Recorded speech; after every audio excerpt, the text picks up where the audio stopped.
ઘરમાં પૈસા કેમ ટકતા નથી?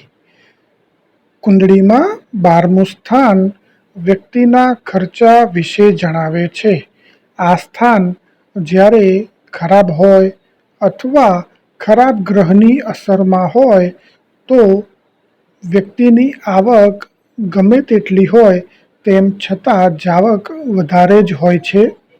જ્યોતિષશાસ્ત્ર અને વાસ્તુશાસ્ત્ર પ્રમાણે આ 5 સામાન્ય ઉપાય કરો એટલે ખર્ચ ઘટશે અને આવક વધશે. નંબર 1.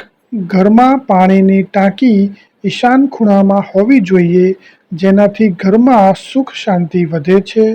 મકાનમાં રહેલા સમગ્ર વાસ્તુ દોષ એકમાત્ર ઈશાન ખૂણાને વ્યવસ્થિત કરવાથી દૂર થઈ શકે છે. નંબર 2.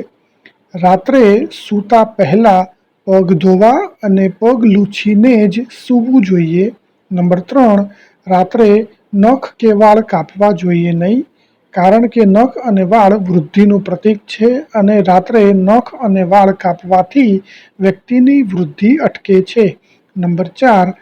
બેડરૂમમાં દિવાલનો રંગ હલકા ગુલાબી, લીલા કે ક્રીમ રંગની હોવી જોઈએ. તમારા બેડની ચાદર પણ આવા જ રંગની હોવી જોઈએ. નંબર 5. ભોજન કરતી વખતે વ્યક્તિનું મુખ ઉત્તર અથવા પૂર્વ દિશામાં હોવું જોઈએ. આવું ભોજન ગુણકારી હોય છે.